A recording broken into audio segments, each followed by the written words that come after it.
High বন্ধুরা, সকলেই কেমন আছেন?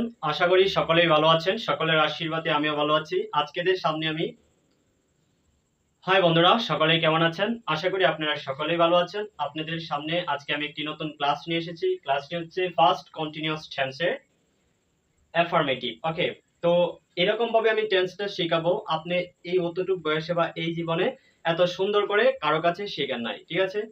তো ইংলিশে যারা খুবই দুর্বল আছেন তারা যদি এই ক্লাসগুলো দেখতে পারেন তাহলে টেন্স একদম দুধভাত হয়ে যাবে এবং ইংলিশ গ্রামারটা আপনি খুব সহজেই সুন্দর করে ধরতে পারবেন। তো আমি জানি এই সূত্রটা হয়তো আপনারা সকলেই জানেন, ফার্স্ট কন্টিনিউয়াস টেন্সের সূত্রটা।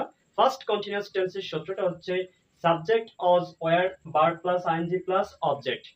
আবার যদি বলি subject was were verb plus ING plus object plus extension, এই সূত্রটা আপনি টিটিএম করে নেবেন, টানা টানা মুখস্থ করে নেবেন। এইখানে সুন্দর একটা আমি গণিতের মতো একটা সম্ভাবনার যে আপনারা যারা করেছেন তারা হয়তো জানেন। আপনি এক কাজ করেন, এটা চোখ দিয়ে পিক তুলে নেন। আশা করি চোখ দিয়ে পিক তুলেছেন। আপনি রিতমাজার রাখার দরকার নেই, কারণ আমি জানি আপনি রিতমাজার পরিপূর্ণ। আপনি এটা চোখ দিয়ে পিক তুলে আপনার ব্রেনে সেট আপ করে রাখেন। আমি এখানে সাবজেক্ট লিখেছি প্রথম অবস্থায়, তারপরে অক্সিলিয়ারি ভার্ব অজ ওয়্যার অজ, তারপরে ভার্ব কিছু ভার্ব লিখেছি, এটা হচ্ছে ইনফিনিটিভ। আমি এখানে 4টা ভার্ব লিখেছি, আপনি চাইলে লক্ষ লক্ষ কোটি কোটি হাজার হাজার ভার্ব আপনি নিতে পারবেন, কোনো সমস্যা হবে না। তারপরে হচ্ছে অবজেক্টের মাঝে to market, book, cricket, story. এগুলো ছাড়া কি আর পৃথিবীতে অবজেক্ট নেই? অবশ্যই আছে। আমি এই অবজেক্টগুলো দিয়ে আমি 4টা অবজেক্টগুলো আপনাকে দিয়ে শেখাবো।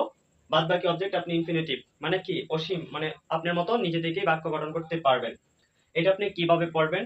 যেহেতু আমরা ফার্স্ট কন্টিনিউয়াস টেন্স পড়ছি, তার মানে কি এটা অতীতকালের চলমান একটা ঘটনা পড়ছি। ওকে, আই অজ, দেখেন আই অজ, এখন অজ ওয়্যার কখন কোনটা বসবে আমি এখানে লিখে দিছি। I Aja going to market, I Aja going to market, আমি বাজারে যাচ্ছিলাম অথবা যাইতেছিলাম। I Aja going to market, আমি বাজারে যাচ্ছিলাম অথবা যাইতেছিলাম। আই অজ রিডিং বুক, আমি বই পড়ছিলাম অথবা আমি বই পড়তেছিলাম।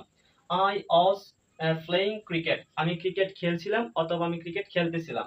আই অজ রাইটিং স্টোরি, আমি গল্প লিখছিলাম অথবা আমি গল্প লিখতেছিলাম।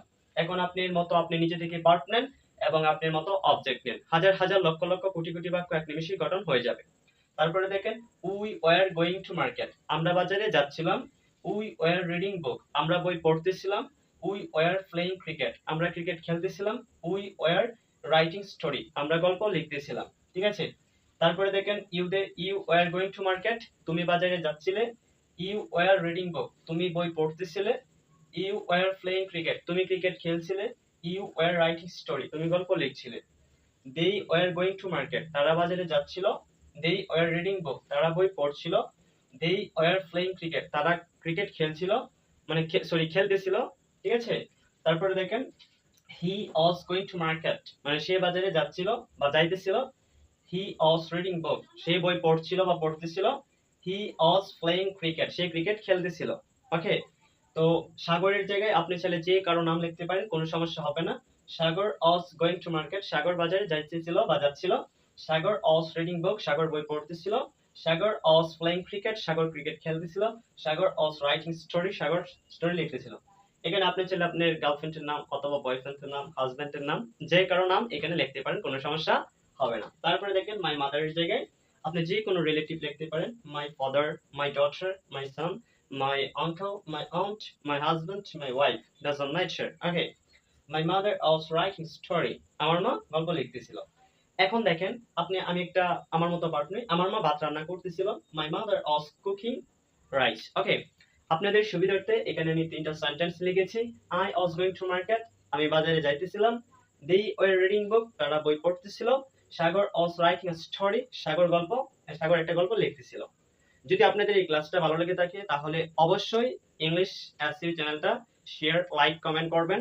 এবং যারা ইংলিশটা খুবই দুর্বল আছেন এবং দেশ বা দেশের বাইরে আছেন, খুব সুন্দর করে শিখতে চান, তারা চাইলে বা আপনাদের মনের মাঝে যদি হাজারো রকমের প্রশ্ন থাকে ইংলিশ নিয়ে, তারা চাইলে এই নম্বরে হোয়াটসঅ্যাপ করে আপনাদের প্রশ্নগুলো পাঠাইতে পারেন অথবা সরাসরি ফোন কল দিতে পারেন। আজকের ক্লাসটি এখানেই সমাপ্ত করছি, দেখা হবে আগামীকাল।